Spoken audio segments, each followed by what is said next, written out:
बिस्मिल्लाहिर्रहमानिर्रहीम अस्सलाम वालेकुम। कैसे हैं आप सब? उम्मीद है खैरियत से होंगे। आज हम बना रहे हैं ज़बरदस्त चिकन चीज़ कटलेट। बहुत ही आसान और बहुत ही झटपट रेसिपी है, तो हम आपका टाइम ज़ाया नहीं करेंगे बल्कि चलेंगे झटपट सी रेसिपी की तरफ और बताएंगे कि क्या क्या इंग्रेडिएंट्स लगेंगे कि ये ज़बरदस्त सी रेसिपी तैयार हो जाएगी। ठीक है, रेसिपी को आखिर तक ज़रूर वॉच कीजिएगा ताकि आपसे कोई भी स्टेप मिस ना हो और ज़बरदस्त से कबाब बनाकर आप रेडी कर लें। तो सबसे पहले आपने क्या करना है, 200 ग्राम ले लेनी है चिकन। यहाँ पर देखिए मेरे पास बोनलेस चिकन थी, मैंने वो ले ली है। वो लेने के बाद मैंने इसको ऐड किया है एक पतीले में। आप किसी भी देगची में किसी भी चीज़ में ऐड कर सकते हैं।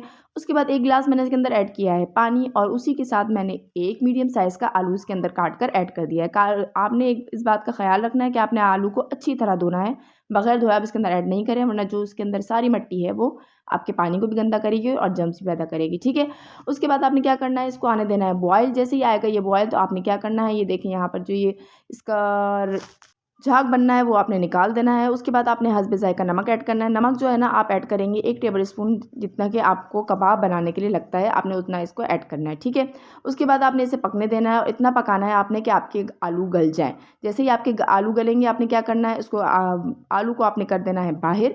उसके बाद जो है ना बाहर निकालने के बाद उसे करने रखना है ठंडा, और ठंडा करने के बाद हमने अपनी चिकन को गलने देना है। ठीक है, ये इस पानी में हमारी चिकन गल जाएगी तो हमने क्या करना है, पानी अच्छी तरह सुखा लेना है। आपने इसके अलावा और कोई चीज़ के अंदर ऐड नहीं करनी, ना ही काली मिर्च, ना ही अदरक लहसुन कुछ ऐड नहीं करना। सिंपल से सिर्फ नमक ऐड करके आपने इसे बॉयल करना है। ठीक है, अब यहाँ पर देखिए हमारी चिकन जो है ना वो हो गई है बॉयल, यानी इसका पानी अच्छी तरह सूख गया है। अब हम क्या करेंगे, इसे एक जो है वो प्लेट में हम डाल देंगे। ठीक है, या आप याद रखिएगा कि जो हमारी चिकन की क्वांटिटी थी वो थी 200 ग्राम। अब मैं क्या करूँगी, इसे अच्छी तरह से मैश कर दूँगी।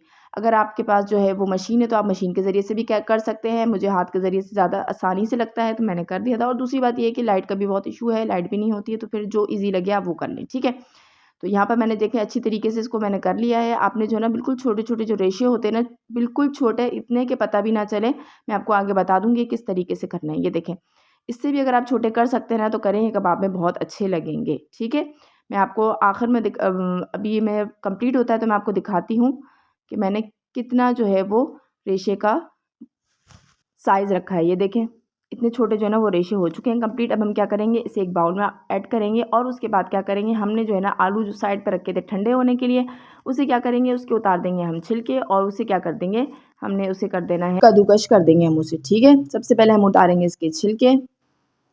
अगर आपने इस बात का ख़्याल रखना है कि थोड़े ठंडे होने चाहिए आलू, गरम-गरम होंगे तो वैसे ही हाथ में पकड़े नहीं जाएँगे, तो आपके जो है ना वो कद्दूकश होने में वैसे मसला करेंगे। ठीक है, तो ठंडे होने के बाद हमने इसे करना है कद्दूकश। इससे क्या होता है कि ये जो है ना आलू, एक तो ये कि बड़े-बड़े मुँह में नहीं आते, अच्छी तरीके से जो है ना ये मिक्स हो जाते हैं और पता भी नहीं चलता कि इसके अंदर आलू ऐड है। ठीक है, अगर आपको लगता है कि आलू की क्वांटिटी ज़्यादा हो रही है तो आप आलू जो है ना वो थोड़ा-सा बचा सकते हैं। मुझे थोड़ा ज़्यादा लग रहा था इसलिए मैंने आलू थोड़ा-सा बचा लिया। ठीक है, 1 टेबल स्पून मैंने इसके अंदर चॉप किया हुआ धनिया ऐड किया है और एक जो है ना वो स्मॉल साइज़ की मैंने चॉप की हुई प्याज़ ऐड की है।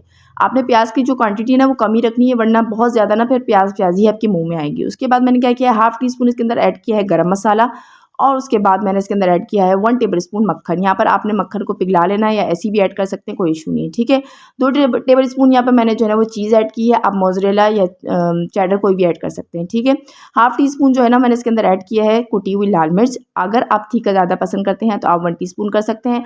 और यहाँ पर 1 हरी मिर्च ऐड की है मैंने। आप यहाँ पे भी क्वांटिटी बढ़ा सकते हैं अगर आप तीखा जो है ना वो ज़्यादा पसंद करते हैं। ठीक है, उसके बाद 1 टेबल स्पून भरकर मैंने इसके अंदर ऐड किया मेयोनीज़। अगर आपके पास मेयोनीज़ नहीं है तो फिर आप क्या करें, आप जो है इसके अंदर फ्रेश क्रीम ऐड कर दें, वो भी बहुत अच्छा टेस्ट देती है। ठीक है, यहाँ पर मैंने नमक ऐड नहीं किया क्योंकि जब मैंने चिकन को बॉयल किया था तो वहाँ पर मैंने इतना नमक ऐड कर दिया था कि वो मुझे जो है वो कबाब के लिए काफ़ी था। लेकिन अगर आपको यहाँ पर इस पॉइंट पे लगे कि आपको नमक की ज़रूरत है तो आप नमक ज़रूर ऐड कर दीजिएगा।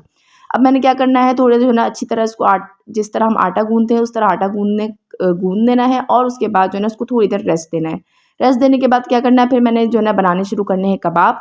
आपको जो शेप चाहिए आप उस शेप का बना लें। मैंने छोटे-छोटे शेप रखे हैं, बहुत ज़्यादा शेप बड़े नहीं रखे। ठीक है, ये देखें इस तरीके से जो है ना मैं शेप बना रही हूँ इसके। अब मैंने जो है ना वो सारे कबाब इसके बना लेने हैं। अच्छा, अब ये बात का ख़्याल रखिएगा, अगर आपने ये कबाब फ्रीज़ करने हैं ना तो आपने यहाँ पर प्याज़ ऐड नहीं करनी, क्योंकि अगर आप प्याज़ ऐड करेंगे और आप इसे फ्रीज़ करेंगे तो क्या होगा, प्याज़ अपना पानी छोड़ेगा और आपके कबाब ख़राब हो जाएंगे। ठीक है, आपने प्याज़ वाला जो स्टेप है वो स्किप कर देना है। उसके बाद क्या करना है, आपने यहाँ पर जो है वो कबाब को जो है ना 5-10 मिनट के लिए रख देना है फ्रिज में। और फ्रिज में 10 मिनट होने के बाद फिर आपने क्या करना है, एक अंडा ले लेना है और एक अंडे को अच्छी तरह आपने फेंट लेना है। फेंटने के बाद यहाँ पर देखिए मेरे पास थी ब्रेड क्रम्स, जो मैं पहले से ही जो है ना बना के रखती हूँ। उस ब्रेड क्रम्स में सबसे पहले तो मैंने कबाब को अंडे में जो है वो डिप किया, उसके बाद हमने ब्रेड क्रम्स से इसकी कर दी है कोटिंग। ठीक है, यहाँ पर देखें अच्छी तरह से कोटिंग कर दूंगी मैं। आप जो है ना वो ब्रेड क्रम्स जो है ना बना के रखा करें, इससे क्या होता है आपकी रेसिपीज़ बनाने के लिए ना बहुत ईजीली हो जाता है।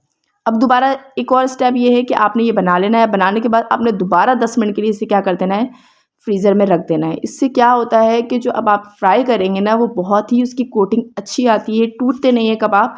तो आपने जब कबाब बनाने हैं उस वक्त रखना है 10 मिनट के लिए, और जब आपने ब्रेड क्रम्स से इसकी कोटिंग कर ली है 10 मिनट के बाद दोबारा आपने रख देना है। ठीक है, उसके बाद जो है ना 10 मिनट मैंने रख दिया है। तो अब हमने क्या किया है, एक पैन लिया है, पैन में ऑयल ऐड किया है। ऑयल को हमने गर्म होने देना है, इतना गर्म होने देना है कि हम जब कबाब डालें तो हमारे कबाब जो है ना वो फ्राई होना शुरू हो जाए। उसके बाद मैंने कबाब ऐड कर दिए हैं। इसके हमारा जो फ्लेम होगा ना वो हमारा फ्लेम होगा medium to low, high flame पे हमने इसे फ्राई नहीं करना है बहुत, क्योंकि हमारा ऑलरेडी तेल गर्म है। और दूसरी बात ये है कि हमने जो है ना कबाब को बहुत देर नहीं रखना है, हमने साइड्स जो है ना बार बार पलटती रहना है, क्योंकि ये है ना ब्रेड क्रम्स है, क्या होता है जल्दी जल जाते हैं और जो है ना जल्दी ब्राउन हो जाते हैं और फिर मज़ा नहीं आता। तो आपने क्या करना है, फ़ौरन इसकी जो साइड्स है ना वो पलटती रहनी है और पलट पलट के आपने जो है ना वो इसका कलर लाना है जो आपको कलर पसंद हो। अगर आपको ये कलर पसंद है तो आपने ये कलर रखना है, अगर आपको ज़्यादा ब्राउन कलर पसंद है तो आपने ब्राउन कलर में इसको फ्राई करके निकाल लेना है। ठीक है, अब मैं आपको बता देती हूँ कि मैंने किस पॉइंट तक जो है ना इसको फ्राई किया और मेरा कौन सा पॉइंट जो है ना वो लास्ट था। कबाब जो है वो हमारे तकरीबन हो चुके हैं फ्राई। तो अब हम इसे करेंगे डिश आउट और जो है ना फिर मैं आपको इसकी फाइनल लुक दिखाती हूँ। क्योंकि हमने इसमें चीज़ ऐड की है तो आपने ये बात ज़रूर याद रखनी है कि आपने इसे फ्रीज़र में ज़रूर रखना है, वरना आपके कबाब जो है ना वो टूट जाएंगे। ठीक है, अब ये देखें यहाँ पर हमारे कबाब जो है ना तकरीबन रेडी हो चुके हैं। अब मैं इसे डिश आउट करने लगी हूँ। ये देखें कितना ज़बरदस्त कलर आया है और एक ज़्यादा ब्राउन है। ये आप ये वाला जो है ना कलर भी रख सकते हैं और जो दूसरे कबाब है वो कलर भी रख सकते हैं। अगर आपको ये कलर पसंद हो तो आप ये भी रख सकते हैं। ठीक है, अब ये देखिए अंदर से भी कितने ज़बरदस्त बने हैं, बहुत ही अच्छे लगते हैं। जिस तरह आपको ऐसा लगता है कि आप नगेट्स की तरह जो है ना वो खा रहे हैं इसे, लेकिन जो है ना वो आपकी चिकन भी इतनी इस्तेमाल नहीं होती है और आप बहुत ही ज़बरदस्त जो है ना वो बना के रेडी कर लेते हैं ये कबाब।